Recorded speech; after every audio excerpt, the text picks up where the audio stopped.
الحمد لله نحمده ونستعينه ونستغفره ونتوب إليه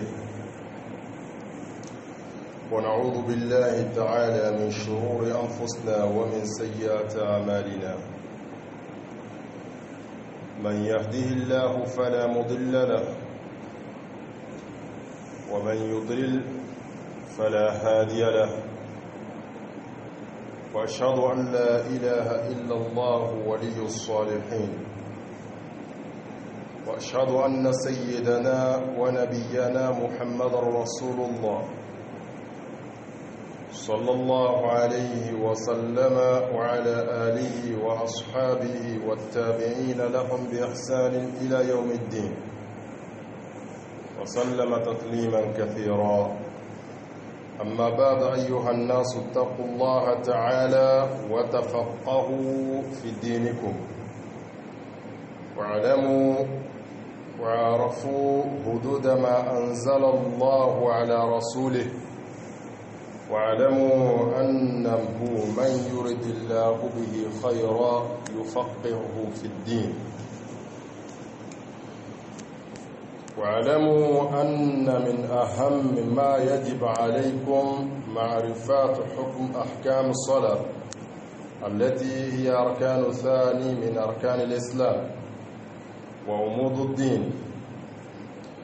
وكثير منا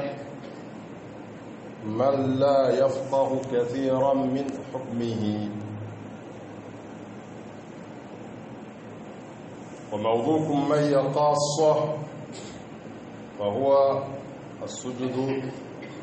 السهوي في الصلاة. السجود السهوي لغة يقولون الغفلة. قسمه العلماء إلى قسمين. أولها الغفلة الدائرية ونعوذ بالله تعالى منه. والقسم الثاني والأخير هو الغفلة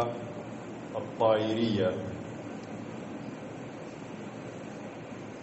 ذلك لا يسلم منه أحد حتى النبي صلى الله عليه وسلم. لذلك شرع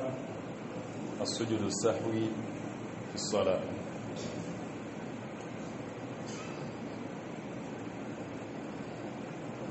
أما سجود السهو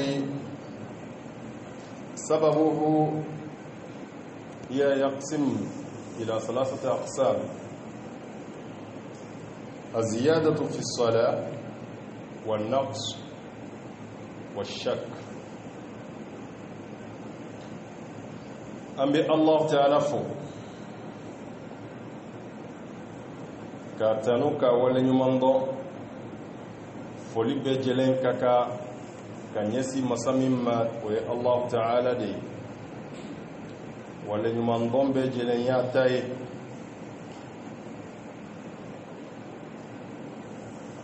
kanda masa do an bɛ kanda ɲini a fɛ. junubu yafa masa do an bɛ junubu yafa ɲini a fɛ. a kan junubu yafa. ka sɔrɔ ka ɲini a fɛ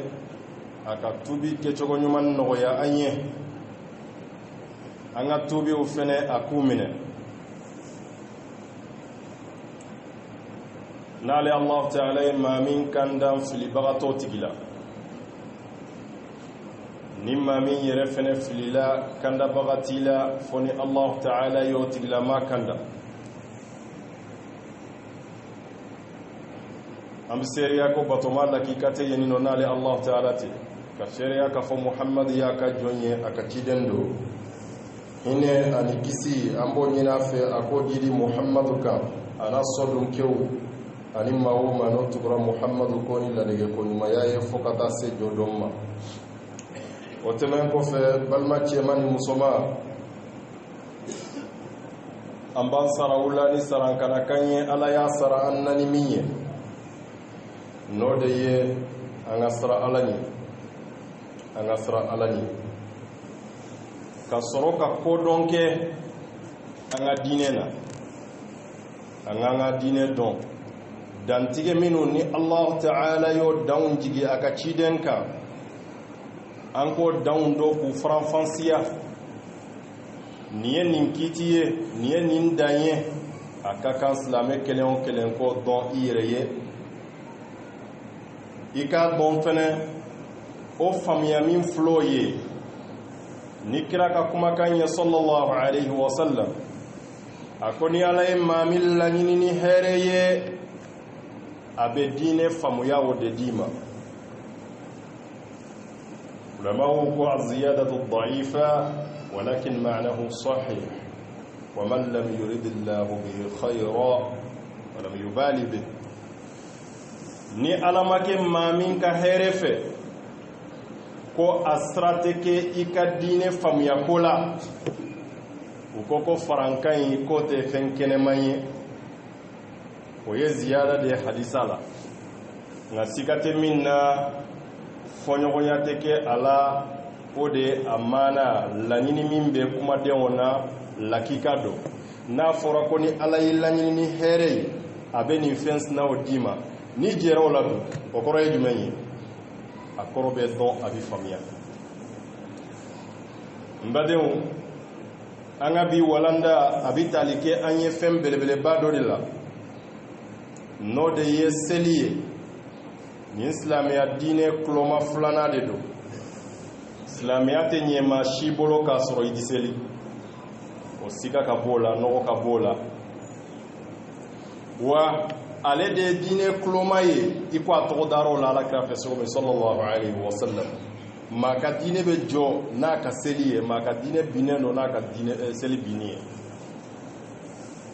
otuma ika kiri u fene don o seli kitiu iku bon ni efenye femi ni gelea babala fo ala hinena maminu na note anteni akebagaw doronye uluka famia antena lamebagaw doronye uka famia seli anye walma atien obi den feminu na fo ala hinena mamina note mo chama ya kitabu kalanku fori keko chama ka soro ma famia ayu nyininga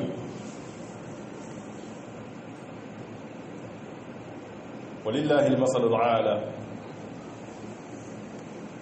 hatta aimma minum be manabiruka ni ndoni te bebolo mo chama de be minum mani famia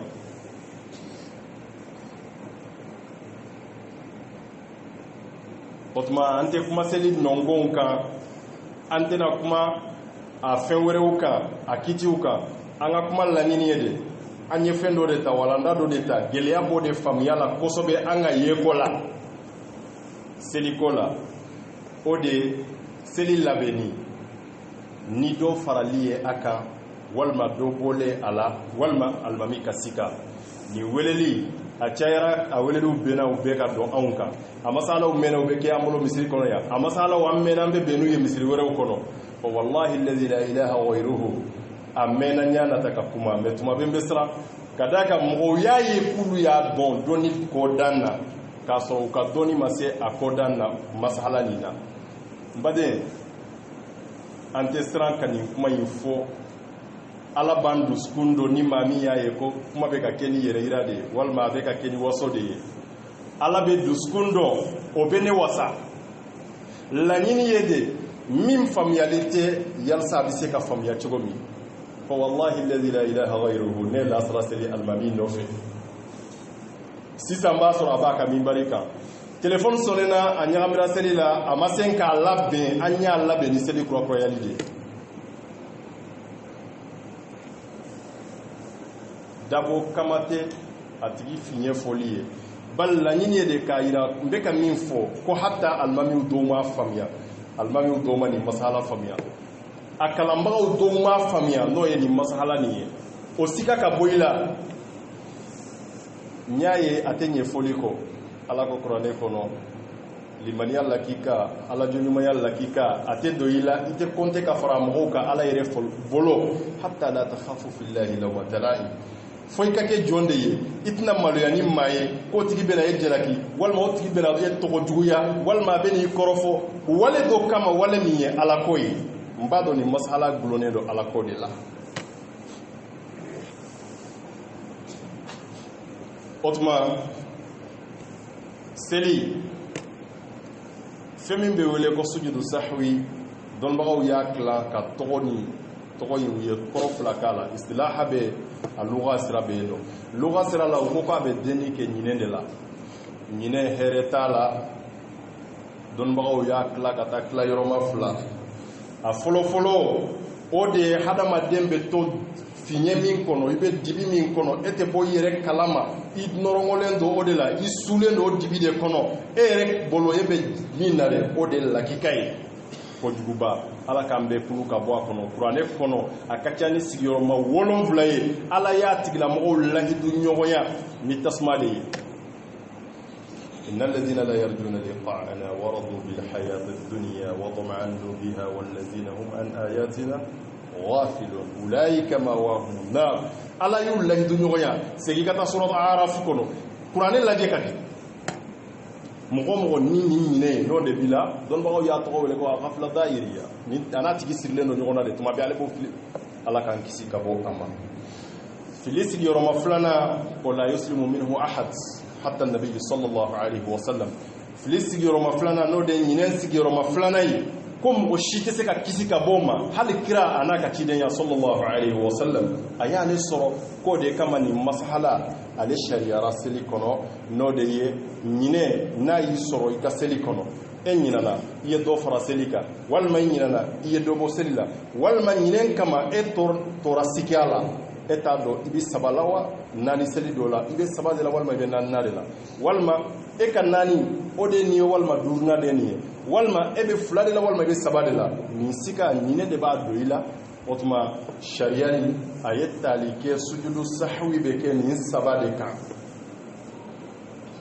okay ambe Allah taala deli alaka famu nyumandamba ni masala sabai ni mafamiya de akele o kele hadisa kerengere mbula akele o kele qabla ibada akele o kele mazabu do tagale mbaka ni bi kuma ikan ka kuma o kola ko franfansia ko wala ka don ibe ka kuma haklimaw de fe anga mazabu ale de talike qabla ni badala no de malikiye ale de talike qabla ni badala ale de shakku kuma fo ka soro shakku kuma kele hadisa bala otuma kaka anga je kulu don nyon fe ni maa min ye faranka kɛ a ka seli kɔnɔ an ka kuma bɛ daminɛ o de la ni ye faranka kɛ seli kɔnɔ e ka kan ni mun de ye farankan dɔnni naani na yɔrɔ min bɛɛ o yɔrɔ bɛɛ I sɔmina yɔrɔ min walima mɔgɔ dɔ de y'i kunnafoni k'i ye faranka kɛ o yɔrɔ bɛɛ I b'i segi o yɔrɔ bɛɛ I bɛ bɔ fɛn farankalen nin na ka segi ka seli la taga a ɲɛ ɲuman kan a kan ka taa normal la cogo min o farankan seli yɔrɔ minnu don I ɲinana ka kunbere kunminɛ fila kɛ seli kelen kɔnɔ n'o de ye jogo kelen I ɲinana ka sujudu kɛ 3 ye jogo kelen kɔnɔ 2 de kan ka k'a la I nana se seli bankuma jo 2 seli dɔ I ko fajiri I y'a ki 3 ye k'i to fatiha kalani na I hakili jiginna ko nin ye 3nan de segi bɛ wajibiya ka bɔ I ma ka bɔ nin fɛn talen nin na I kun ye fɛn min ta n'o ye faranka fɛn ye I b'o fɛn la to yen ka segi ka na bila I hakili ye danganiya min d'i ma walima I kɔmɔgɔw a ye tigɛnkaniya min d'i ma n'o kɛra I ka seli kɔnɔ I bi tɛmɛ n'a ye ka na ka se yɔrɔ la fo salamu bɛ bila yɔrɔ min ni salamu bilali fɛ I bi tayya kalan kɔfɛ I bi tenturuko 2 kɛ a bi fɔ nin ma ko ba'da salam yani sajadatayn ba'da salam ka sujudu 2 bin salamu bila kɔfɛ seli dilanni kama fɛn kosɔn i kun ye farankan min kɛ i ka seli la n baden nin tɛ nin selila ka fiɲɛ ye nin ye maa sɔrɔ min ka fisa n'a ye nin ye maa sɔrɔ maa min bi seli ni ala ɲɛ siran ye ni ala kanu ye ka sago a kan n'o de alakira ye sallallahu alaihi wasallam n badenw a sabatira alakira la hadisa min bukhari ye a ma fila hadisa 390 hadisa filanan bukhari kɔnɔ hadisa 572 muslimu kɔnɔ ni hadisa ni i bɛ taa sɔrɔ alakira sallallahu alaihi wasallam k'a ye faranka kɛ u ka seli fana seli kan ni jɔ kelen ye n'o de a wulila ka taa duurunan na a kunnafonina ko kira a bɛ min na a ye seli min kɛ n'u ye sisan i ye fɛn min seli an ka nin lasara seli la jɔko 5 de don fazada nabiyu sallallahu alaihi wasallam fi salat ad-dhuhr seli fana seli la salla 5 a ye jɔko 5 de seli maaw tugura ko o dɔn mun kosɔn u kun t'a kiiti dɔn de nin fɛnɛ kɛra cogo di yala ni alimami ye nin kɛ walima seli ye yɛlɛmana wa olu t'o dɔn seli bɛ ban de fɔlɔ u b'a perepere latigɛ bi seli dantigɛlen dɔn seli fana ye jɔko 4 ye lasara ye 4 ye fitiri ye 3 ye fajiri ye 2 ye alimami mana fɛn wɛrɛ kɛ min t'o ye a b'a lasomi cɛw ni subhanallahi musow ta ye tɛgɛrɛ foyi subhanallah nin ye kabako kumakan ye sariya alabato kɔnɔna na ala ma jɛn musow ma ni tɛgɛrɛ kuma ye fo ka tɛgɛrɛ de fɔ ni kalima fɛnɛ ye min ye zikiru kumakan de ye subhanallah o musow de bɛna an ka kɛnɛ ɲɛnamaya ko y'an ka alabato kɛnɛw ye o y'an ka zikiriw kɛnɛw ye n badenw o dɔnni bɔra min ala ka hakili ɲuman di an ma ala k'an kada sariya ye fɛnw bila da yɔrɔ minnu na a y'o bila yɔrɔ minnu na i bɛ segin ka t'u ta o yɔrɔ la i bɛ lafiya n'o tɛ kiyasu batilu ninnu n'i y'u di i tɛ taga yɔrɔ sɔrɔ koyi ka fɛnw sumasuma ɲɔgɔn na k'u bɔbɔ ɲɔgɔn na ni sigira ni mɔgɔw ye i yɛrɛ b'a ye i bɛ kumasulu de sɔrɔ an bɛ Alahu Taala deli a ka faamu ɲuman di an ma n badenw Allah subhanahu wa ta'ala a ka ciden a kibariyara ko a ye jɔko 5 de seli ni lasara la an k'o dɔn y'a sɔrɔ mɔgɔw t'a dɔn yala ala b'a fɛ ala ye alakira yamariya a ka lasara kɛ 5 de ye wa walima fili de don u y'a makɔnɔ de tuma min a tilala u y'a kibariya a dɔnna ko a ye o de kɛ jɔko 5 a ko ayi lasara b'a kɛcogo kɔrɔ la n'o de ye 4 ye o kɔrɔ an ye 1 fara a kan a b'a to an b'a furakɛ a bɛ labɛn cogo min ala y'a dabɔ mantɔ lakalali kama Allah subhanahu wa ta'ala ka ciden fasajada ko alakira sallallahu alaihi wasallam a ye sujudu kɛ sajadatayn sujudu kɛ ko 2 ba'da salami a ka salamu bila de kɔfɛ tuma min mɔgɔw y'a kibariya sisan a sɔrɔla ka tenturu ko 2 kɛ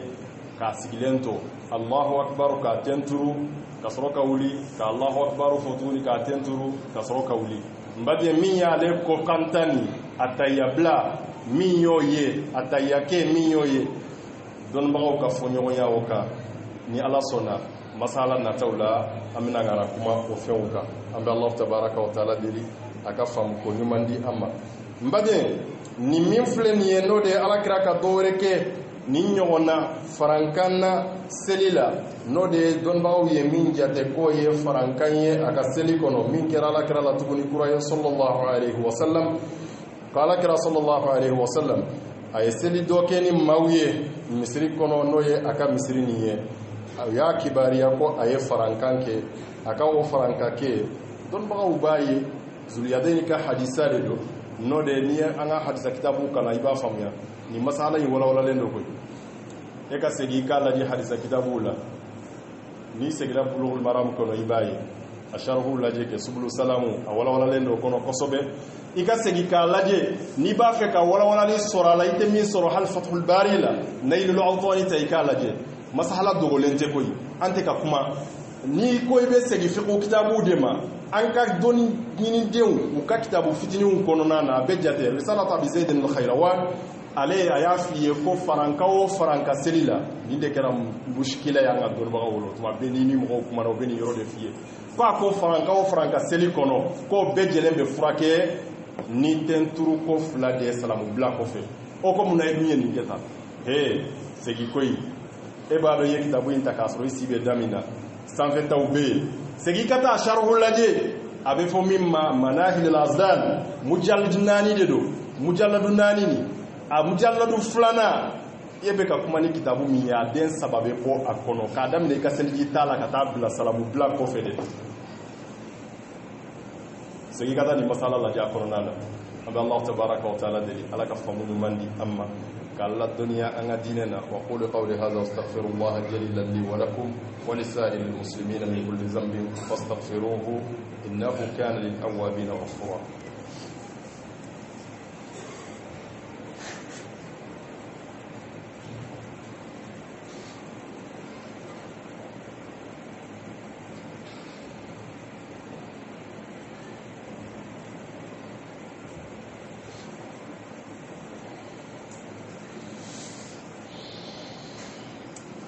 قل الحمد لله الذي لم يتخذ ولدا ولم يكن له شريك في الملك ولم يكن له ولي من الذل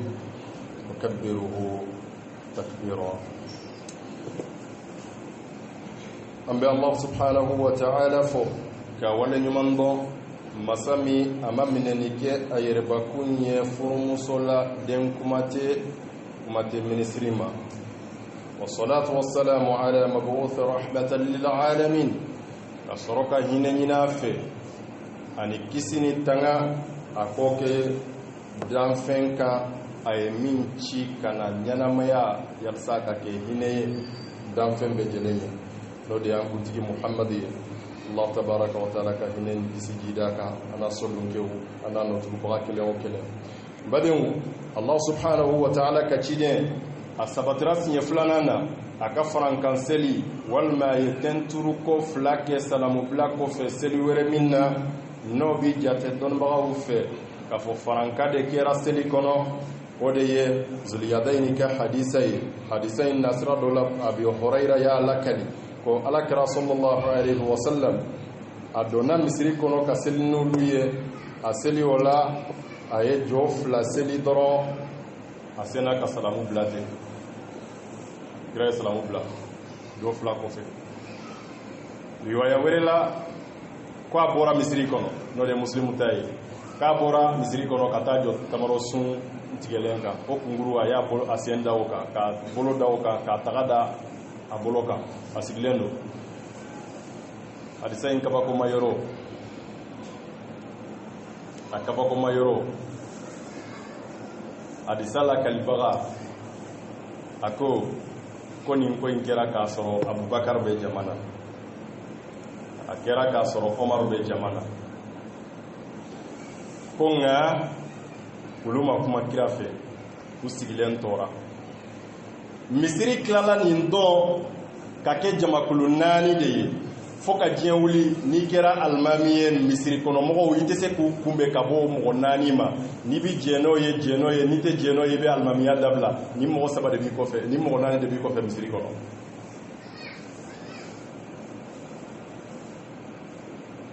u y'a dɔn ko huznu bɛ kira ɲɛ kan sallallahu alaihi wa sallam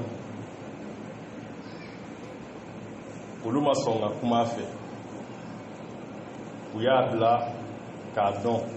mun de b'a kɔnɔ a bɛna mun de ɲɛfɔ an ye u y'a ye a tɛ ka kuma ko cɛ dɔ bɛ yen kira yɛrɛ de tun bɛ to k'a fɔ ma zoliyada in kɛni mɔgɔ 2 tɛgɛ de b'i kun nin tɛgɛ jamjamba ninnu ka kɛ kelen kun a bɛ tulonkɛ bila min na o de wulila ka taa sɛgɛra a ko kira ne ko dɔ bɔra seli la wa e fili la kira ko a ma bɔ a la ne ma fili Omar ko bala ya Rasulullah kira n'o do n'o do e fili la de an ye 2 de seli o tuma ko kira sallallahu alaihi wa sallam a segira ka don misiri kɔnɔ fa salla man baqa min as-sala a ye fɛn seli min tora kabiri seli tɔ la ni jama ye k'o y'a sɔrɔ jama kun fɔlɔ tagara jama kun folo tagara misiri u bɔra ka bɔ misiri kɔnɔ u tagara u bɛ bɔlɔn kɔnɔnaw na humul iza olu de ye radio sow ye u bɛ ka taa yɛrɛkɛ k'u bɛ k'a fɔ ko dɔ bɔra seli la olu bɛ k'o yɛrɛkɛ kɛnɛ ma ni alimami ko i bɛ dimi ko mɔgɔw bɛ ka bɔ misiri kɔnɔ ka taa i sabote kare kɔnɔ ko i bɛ ka dimi n'o ye yan o kɔrɔ i bilala kɔ de la i tɛ min ɲɛdɔn kɛ n'o tɛ ninnu tagara ni alakira de ye sallallahu alaihi wa sallam dɔ bɔra la khalasna min an y'an yɛrɛ sɔrɔ min tun bɛ naani na o kɛra fila ye an k'an to a bɛɛ bɛ ban yan o a t'anw kelen kan o laban na an tɛ foyi seli yan o fɔbagaw tagara olu bɛ bɔ ni ye fɛnɛ ye u bɛ taa fɔ i ma ye e k'u to yen olu kun y'o to ɲɔgɔn na alimami ye k'a bɛ gulori kanda fara la ko fo mɔgɔw de ka convaincu fo e k'ulu de faamuya ni e bɛ ban o la o b'a sɔrɔ ala ko mɔgɔw tagara olu tagara u bɛ k'o kuma yɛrɛkɛ u bɛ ka ɲɔgɔn kunbɛn o le kɛ u ka ko ɲini a surusu la u bɛ ka bɔ surusu de la u yɛrɛ bɛ ka t'u hakilina dɔn a kɔrɔ ye fo ka diɲɛ wuli nin tɛ ban ciden si ma deli ka tɛmɛ ni nin ma tɛmɛ i fɛ kuranɛ y'a dɔw baro bɔ a ma dɔw baro bɔ diɲɛ bɛ tan de i kɛra hali baarakɛyɔrɔ de ɲɛmɔgɔ ye n'i kɛra hali dutigi ye ni mɔgɔ bɛ sɔrɔ i ka du kɔnɔ de n'i bɛ jɛn n'a ye jɛn n'a ye n'i tɛ jɛn n'a ye i b'a ko sina de dabila a bɛ to ten de ko Musa n'a ka mɔgɔw bɔlen Bani Israël i b'a dɔn Ala y'u yamaruya u kabakoyalen u ye degun sɔrɔ ka degun sɔrɔ tuma min ko Musa ma de ko Ala wele an ye sa o dugawu la rabbak Ala wele a ye layidu min ta i ye Musa bima ahdayintak a ye layidu min ta i ye an ka yɛrɛ sɔrɔ an degunna Allah tabaraka wa taala ko Yunus kɔnɔ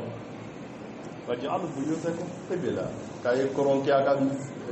a ka sokɔnɔnaw la a ka soɲɛ kɔnɔnaw k'a y'olu kɛ kɔrɔnw ye dɔnnibagaw ko se kun t'u ye a dɔn Ala filɛ k'u yamaruya Musa nɛ kan k'u ka dɔgɔ ka seli u ka sow de kɔnɔ u tora u b'o seli de la Ala nana n'a ka dɛmɛ ye nɔgɔya nan'u ma u ye se sɔrɔ ka bɔ keguya la Firawuna n'a ka mɔgɔw bɔr'u nɔfɛ a jama jate ni ne y'a fɔ tuma dɔ la i b'a fɔ ko i hakili t'a ta an t'an yɛrɛ bila o la kitabutigiw de y'a sɛbɛn ni seginna murajaw la i b'o ye kitabu kɔnɔ ko tuma min Musa n'a ka mɔgɔw sera bada la sisan Firawuna u ɲɛ b'a la funufunu wulilen don ko Firawuna n'a ka jama tugulen don ko a bɛ ka k'u la u nan'a ye cɔ ninnu ye kɛlɛbolo de minnu nana anw de kɛlɛli kama u tagamara de kana Musa ɲininka k'a fɔ ko Musa ne ko e ka Ala o a kun t'a dɔn ko ji bɛ yan wa inna la mudrakun an kɛnɛ an bɛna minɛ e ka Ala o Musa dɔgɔyara o Ala yi de kama nin ko in ye Alakira sɔrɔ jɔn nɔfɛ a nɔfɛ mɔgɔw o de la Musa dimina kalla inna ma'iya rabbi sayahdin e bɛ nin de bila i kun na ne bɛ nin ko min na ne ni Ala bɛ ɲɔgɔn fɛ a la o tuma kira m'a yɛrɛ ta o mɔgɔw nɔfɛ e bɛ ka dimi o la wa k'u bɛ ka taa fɔ ko e bɛ k'a kɛ cogo min e ye min seli o ye e kabila de kɛ k'a labɛn k'a sɔrɔ baara de kun don e bɛ ka dimi fɔli dɔɔni t'i la e dimi kun e hosunu kun o la ni lakika b'i bolo dɔnni min b'i bolo kitabu de b'o définir a bɛ segin ma kɛ a bɛ kitabu lajɛ o tuma Alakira sallallahu alaihi wa sallam a seginna ka don misiri kɔnɔ a ye jamakulu fila fɛnɛ sɔrɔ yen min ja jɔra ka kuma fɛ alimami kan'o tigi kɛlɛ dɛ a dɔn ko de y'i nin ye dɛ mɔgɔ min bɛ n'i ɲininka a kɛra cogo di hali n'a ma dalilu yira i la min ko i ma alimami a kɛra cogo di e dun ye nin kɛ cogo di anw delila k'a mɛn tan de e bɛ ka dimi o de kɔrɔ o bɛ ka kodɔnbaliya de yira o de ye nin ye n'o tɛ a tun bɛ taa fara mɔgɔ dɔn ninnu de kan o tuma i kan ka o tigi de kunbɛn mɔgɔ min kuma ni fɛ nin cogoya la o de ye nin ye a ye dalilu yira ɲɔgɔn na mun b'a yira ko e tɛ se ka fili mun b'a yira ko e alimami tɛ se ka fili a y'o kuma yira ɲɔgɔn na kɛ jamakulu filanan olu tora misiri kɔnɔ fɛn fila kama u ka lakika dɔn ani yɛrɛ hakilinata ye mun y'i bila ko in kɛli la nin fila de bɛ to i bolo misiri kɔnɔ fɛnɛ dɛ an bɛ Allah subhanahu wa ta'ala deli Ala ka faamu ɲuman di an ma ko kira nana min tora a kan min tɔ tora seli la a y'o fila seli jɔ fila min tora a y'o seli tuma la tuma min a tilala o selili la a sigira a ye tahiya kɛ ka salamu bila kɔfɛ ka tɛnturuko fila kɛ n'o de bɛ fɔ dɔnnibagaw fɛ larabukan na ko ba'da salamu o kɔrɔ de ye salamu bila kɔfɛ i bɛ tɛnturuko fila de kɛ i bɛ sɔrɔ ka tahiya kɛ an ka mazhabu la i bɛ tahiya kɛ ka sɔrɔ ka salamu bila seli ni fɛn farala kan ni nin cogoya ye ko ni nin mudda n'a janyana dancɛ min kɛra seli nagasi walima i ye dɔ tigɛ ka bɔ seli la nin cogoya la dancɛ min donna o ni e hakili jigi ni ɲɔgɔn cɛ ko ni seli wagati wɛrɛ ma se i b'a labɛn ni labɛn cogoya o la nka ni seli wagati wɛrɛ wagati donna wagati kuntala samana k'i bɛ seli mumɛ kan o de an ka cɛdenw ka hakilina ye nin koɲɛ la nin bonda in na n badenw an tɛ caya ni hadisaw ye an b'a hadisa kɛnɛmaw de fɔ a ka ca hadisa kɛnɛmaw ka ca an t'u caya nin ye masala min ni a bɛ fɔ a ma sujudu sahwi a qualité la min bɛ wele ko ziyada n'o de ye ka dɔ fara i ka seli kan n'a y'i sɔrɔ i b'a labɛn ni sira min ye o sira de filɛ nin ye hadisa fila an b'a ɲini bɛɛ ka wasa don olu la fɔlɔ ni ala y'an si jɔ ka walanda wɛrɛ ma kɔnɔ an bɛ sɔrɔ ka tɛmɛ ni walanda nin tɔ ye o tuma maa min i filila ka jogo 5 kɛ i ka seli kɔnɔ i hakili jiginna i sigira walima seli dafalen kɔfɛ de a fɔr'i ye a fila bɛɛ jɛlen i bɛ fɛn jumɛn kɛ i bɛ seli dafa ka salamu bila kɔfɛ ka tɛnturu kɔ 2 kɛ ni maa min ɲinana ka seli kɔnɔ i ka ɲinan kɔfɛ ka seli tigɛ ka bɔ seli kɔnɔ i kibariyara ko seli ma dafa i b'a kɛ ni fɛn min ye o de filɛ nin lahaliya nin ye an bɛ Allah tabaraka wa taala deli a ka faamu ɲuman d'an ma masala ni a tɔ ye 2 ye hadisa wɛrɛw bɛ nin na minnu bɛ kuma nin kɛcogoya in kan n'u bɛ alakira yɛrɛ kana kunkan ko kan sallallahu alaihi wa sallam n'a ye nin ɲɔgɔn kɛ seli o la o tuma an bɛ Allah tabaraka wa taala deli a ka faamu ɲuman di an ma ni ala y'an si jɔ nin ye faranka bonda ye ni nagasi kɛra an b'a kɛ cogo di ni alimami sigara a bɛ kɛ cogo di mɔgɔ tɛ se k'o définir ni alimami tɛ o tuma ka to ka kuma alimami nɔ la faratiba de b'a la seli kɔnɔna na walima seli kunkanko la ale de bɛ se k'o jalalatigɛ siga de ye bila nin na o tuma dɔnnibagaw ye min fɔ e bɛ k'a compter ko joko 5 don alimami bɛ ka compter joko 4 don a bɛ se ka kɛ a ye ilqaw kɛ n'o de ye ka joko dɔ fili ale tɛ k'o jate ni sigira o la fu y'i ta koyi ni ala y'an si jɔ walanda nataw la an b'olu walawala an b'a fɔ allahumma rabbana khudhna bi nawasina lil birri wat taqwa wa amal ma tarda ya